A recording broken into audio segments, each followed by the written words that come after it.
everyone, my name is El Parnaso and today I'm going to show you how normal summoning Samsara the Lotus can play around multiple and different board breakers.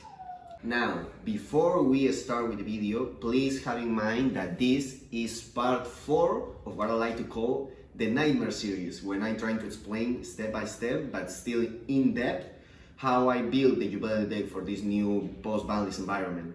So if you want to know the deck profile, if you want to know the combos that I'm showing, please look at the description. I'm going to link the prior videos of the series, and please check the channel for ongoing videos of this series and the prior ones.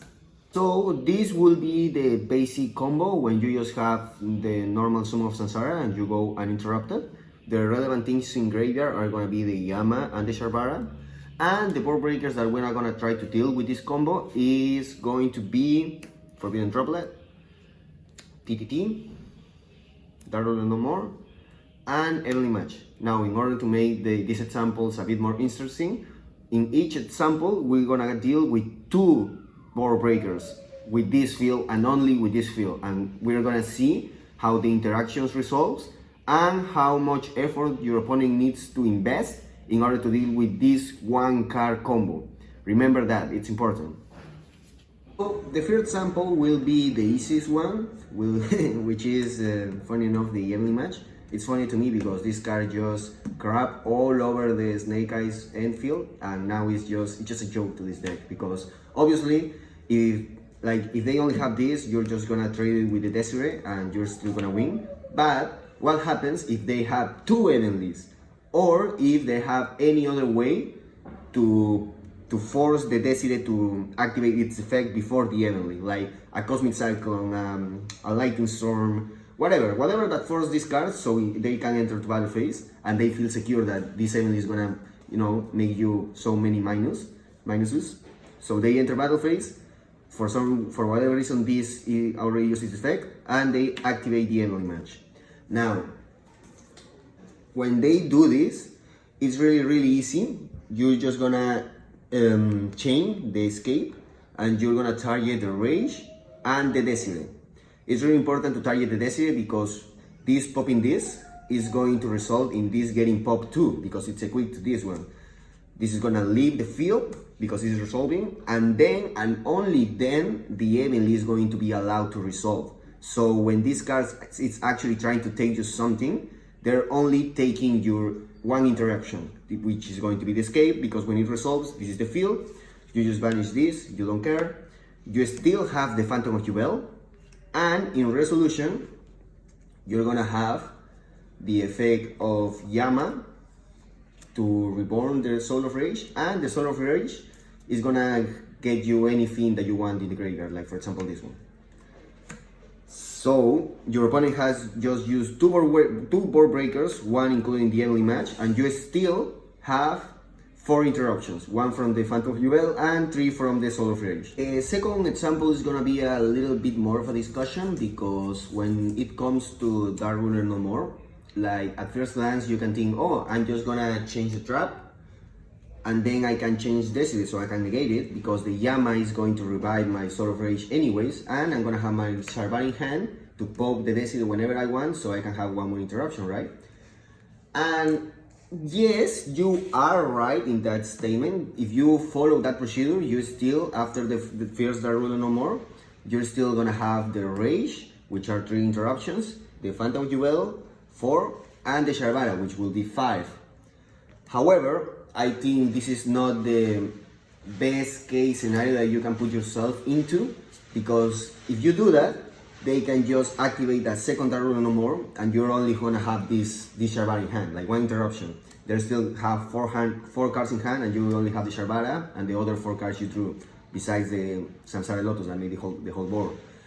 Also, because you're using already a monster effect in main phase, maybe they don't have that second Dark Ruler No More, but they have a Talents, and they're still trying to break your board without using any engine card from them. And that's a heavy risk, because if they just waste these kind of joker cards, which replace themselves with the interruptions on your end board, like they made a space free for their engine to actually work through, because you're not gonna have more interruptions besides the possible hand traps that you drew in the other 4 cards. So why you should expose yourself like this to any kind of combinations like double Dark Ruler and TTT, when you can just let the Dark Ruler resolve, like you just let it resolve. You just let it, and I'm gonna show you that you're still gonna have 5 interruptions, and you're playing around the second Dark Ruler, the possible talents, and you're forcing them to actually use their engine to try to push. Because if you don't negate this, first, the second Dark Ruler is useless at the moment because there's nothing more to negate. So if they want to push to the board, they're gonna have to actually use their engine, because the triple tactical talents is useless at the moment too, because you haven't used any monster effect in the main phase yet. So if they just activate this, they're forced to play after it, because otherwise this card is not gonna do nothing, right? It just negates from 1 turn. So they're gonna have to use their engine in their hand to play, and because you still have a non-monster interaction that it's not affected by the Dark Ruler, you can use this as your first interaction when they try to play with their engine. You just pop this, and after you make them waste at least 1 way through their engine, you just use at that moment, and only at that moment, a monster effect. You revive this, you add this one.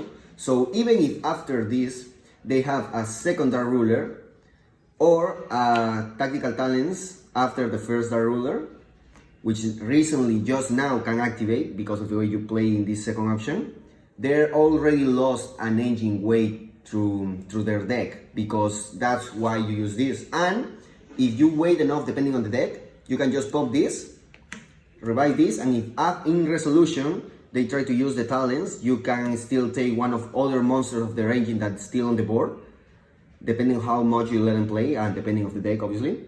So the talents at the end of the day is not gonna do eventually nothing, because they will only be able to take this, and this in a non-Jubel deck is just a monster, you know. So it's not that much that you're actually losing, and your opponent is just losing 2 board breakers and 1 way through their engine. You still have the other 4 cards in hand, so I advise you to not be tamed by greed. And if you just got Dark Ruler, just try this option, because at the end of the day, it's still 5 interactions still, with the benefit of playing around the second board breaker and force them to use their engine to play. Because you still are gonna have this is 1, you are gonna recover anyway the Sharvara, which is gonna be 2 when they pop the Deseret, and you're still gonna have the 3 disruptions that the Soul of Rage implies. You're just losing the Phantom of Jubel and nothing else. So I think that this is a far better approach. It's more consistent, and it's gonna get you more wins than losses if you compare it with the first option, when you are actually showing how much you are exposing yourself in that first option. The third sample that I'm going to use is Triple Tactics Talents. Now, because of you actually needing to respect this card really that much, I heavily suggest you to not use any combo that ends on Barudras instead of the Deseret. Why? Because there's a lot of specific interactions, but one of them is with talents, because either Barudras or Deseret are gonna be the only card in your combo that's gonna negate this card. That's the only available card to actually negate it. So you obviously usually are gonna save that card to respect this one and negate it. What's the problem if you use the Barudras instead of the Deseret? Talents says that you can activate it once per turn, which means that if you use the Barudras to negate the activation of the talents, and if they have another one, they're still gonna be able to resolve it. Not only that, but you turn their weakness, which is having 2 talents in the hand, a very strong opening hand, because they just use one as a joker, as a fake joker to one of your interruptions, and then the second one is gonna take one of your monsters still. So why put yourself in that situation with the Barudras when Deseret, which negates face-up cards' effects on the field, which means that Deseret don't negate activation, can use your 1 joker for the talents. So even if they have 2 or 3 more in the hand, they can't use it anymore, because they actually activate the card. The effect was negated, but the card is still activated. So a perfect way an ideal way to play around this card is always preferring leaving Desire over the Barudras. So I heavily advise you to only leave Barudras in the extended combo when you are allowed and privileged to have the Desire first for this kind of specific interactions with the talents. Last, and my my personal favorite board breaker interaction, we have Forbidden Droplet. Obviously, we have the scenario when if you need it and they use it, you can change the trap because they almost never gonna use a trap as a cost for Forbidden Droplet, so you can still change it. And if you need it, depending on the specific scenario, you can negate the Desire with the droplet for the droplet, right? Like that's okay. It's the same as Barudras. You can negate this because they are not gonna be able to use another one if they have it. However, I think that a better scenario and the one that's gonna come up the most is your opponent trying to get greedy and costing 3 cards in order for droplet to negate the 3 of them. Now again, it's very unlikely that they are gonna use a trap as a cost for Forbidden Droplet. So you usually should be able to use the trap as chain. So if they chain 3, you're gonna chain the escape, you're gonna target the rage and the Forbidden Droplet. Why?